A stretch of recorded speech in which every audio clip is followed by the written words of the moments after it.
এইটো দেখা পাই আছে চীনা চৰাইৰ পোৱালি, যেটো আমি গিনি ফ্ল বুলি কওঁ। মানে সৰুতে যেনেকুৱা দেখাত ধুনীয়া, ডাঙৰ হ'লেও এনেকুৱা দেখাত ধুনীয়া, বহুত ভাল লগা, মৰম লগা। এইটো আজিহে কণীৰ পৰা জাগিল, মোৰ ইনকিউবেটৰ মেচিনৰ পৰা আজি জাগিছে। কি হয়, এনেকুৱা প্ৰায় 99% কুকুৰা চৰাই কি আহে, মানে কলা আহে, ব্লেক ফটকি আহে, আৰু 1 পৰা 2% বগা আৰু এনেকুৱা কালাৰিং আহে। তো বৰ্তমান কেইপিচ মই কালাৰিং ৰাখিছোঁ ঘৰতে, ফাৰ্মত আছে অনলি ব্লেকখিনি। মানে দেখাত বহুত ভাল লাগে এই কালাৰিংবিলাক চাই, মানে বহুত ভাল লাগে কালাৰিংবিলাক চাই। আৰু বহুতেই কালাৰিংবিলাক অৰ্ডাৰ কৰে, কিন্তু দিব নোৱাৰোঁ। কালাৰিংবিলাক 10 পিচ 15 পিচ এনেকৈ পোৱালি ওলায় প্ৰত্যেক সপ্তাহত, বেছি নলয়, বাকী ব্লেক ওলায়। তো ইয়াত দেখা পাইছে যিখিনি মোৰ ঘৰৰখিনি, এইটো সন্ধিয়া সময় ইয়াত ধান দিছিলোঁ, ধান ছটিয়াই দিছিলোঁ। এইবিলাক চৰাই বাহিৰৰ পৰা মানে ঘাঁহ বন এইবিলাকে বেছি খায়। আৰু এইটো দেখা পাইছে টাৰ্কি চৰাই, ডাঙৰটো টাৰ্কি চৰাই, চীনা চৰাই, এইবিলাক মানে ঘাঁহ বনটো ইহঁতৰ মানে প্ৰিয় খাদ্য। বাহিৰৰ পৰা ঘাঁহ বন এইবিলাকে খাব। আৰু খৰচা পাতি একেবাৰে কম, যদি বাহিৰত জাগা আছে, স্পেচ আছে, যদি এৰি দিয়া, বাহিৰৰ পৰা ঘাঁহ বন এইবিলাক বেছিকৈ খায়। মোৰ লগত যিমান টাৰ্কি আছে, চীনা চৰাই আছে, কমপ্লিট বাহিৰতে থাকে। আৰু সন্ধিয়া হ'লে মানে ইহঁতক অলপ দানা, যেতিয়া কণী পাৰা ষ্টাৰ্ট হয় ইহঁতৰ, মানে একদম বহাগৰ পৰা আহিন মাহলৈকে কণী পাৰিয়ে থাকে ইহঁতে।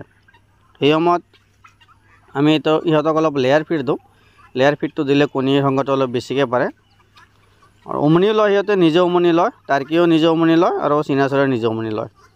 তো ইয়াৰ পোৱালি লাগিলে যোগাযোগ কৰিব। অল অসম ডেলিভাৰী দিয়াৰ সুবিধা আছে, মিনিমাম 100 পিচ ল'ব লাগিব। তো 100 পিচ ল'লে এই কালাৰিংবিলাক নাহে। কালাৰিংবিলাক কোনোবাই 10 পিচ 20 পিচ এনেকুৱা যি অৰ্ডাৰ কৰে কালাৰিংবিলাক, কিন্তু এই কালাৰিংবিলাক অল আছাম দিব নোৱাৰিম। কালাৰিংখিনি গুৱাহাটী, মৰিগাঁও, গোৱালপাৰা, ধুবুৰী, বৰপেটা, এইখিনি ইয়াৰ ভিতৰত কালাৰিংবিলাক দিব পাৰিম। 10 পিচ 15 পিচ 20 পিচ এনেকুৱা যি লয় কালাৰিংবিলাক হৈ যাব। আৰু ফেঞ্চি পাৰ চৰাই আছে আমাৰ লগত বহুত ধৰণৰ। বৰ্তমান প্ৰায় 40টা প্ৰজাতিৰ ফেঞ্চি পাৰ চৰাই আছে, কিন্তু গোটেইবিলাক কণী পাৰা ষ্টাৰ্ট হোৱা নাই, পোৱালি জগোৱা ষ্টাৰ্ট হোৱা নাই। ফেণ্টেলবিলাক আছে, ফেণ্টেলবিলাক বৰ্তমান পোৱালি জাগি আছে। আৰু চৰাই আছে আমাৰ লগত, বহুত ধুনীয়া ধুনীয়া চৰাই আছে, ফেঞ্চি চৰাই আছে, লাভ বাৰ্ড, বাজিগাৰ, কোকাটিয়েল, এইবিলাক চৰাই আমাৰ লগত আছে। কিন্তু এইবিলাকো অল অসম ডেলিভাৰী দিয়াৰ সুবিধা আছে, কিন্তু কোৱান্টিটি অলপ বেছিকৈ ল'ব লাগিব। আৰু ডেলিভাৰী খৰচা বহুত আহি যায় জানে। এইটো নাইট চুপাৰত পঠাব গ'লেও প্ৰায় 500 টকা 600 টকা এনেকুৱা লয় নাইট চুপাৰত। এটা কেজত গোটেইখিনি মিলা নহয়, এটা কেজতে লয়। আৰু আলাদা আৰু খৰচা আছে, ইয়াৰ পৰা আমি গুৱাহাটীলৈকে যাই পঠোৱাতে প্ৰায় 400-500 টকা খৰচা হৈ যায়। সেইকাৰণে কমকৈ ল'লে কি হয়, আমাৰ খৰচাটো বহুত বেছি পৰি যায়। যদি বেছিকৈ লয় তেতিয়াহ'লে ভাল হয়। তো ফেঞ্চি পাৰ চৰাই আছে বহুত ধৰণৰ, বা যিকোনো ধৰণৰ চৰাই চিৰিকটি যদি আদি লাগে, আৰু যিকোনো ধৰণৰ হাঁহ কুকুৰা আদিৰ পোৱালি লাগিলেও আমাৰ পৰা পাব। কিন্তু আগতে এডভান্স অলপ দিব লাগিব, আৰু যিদিনা আমি পঠাই দিম সেইদিনা 100% পে'মেণ্টটো কৰিব লাগিব। অৰ্ডাৰ প্ৰায় 10ৰ পৰা 15 দিন আগতে বুকিং কৰিব।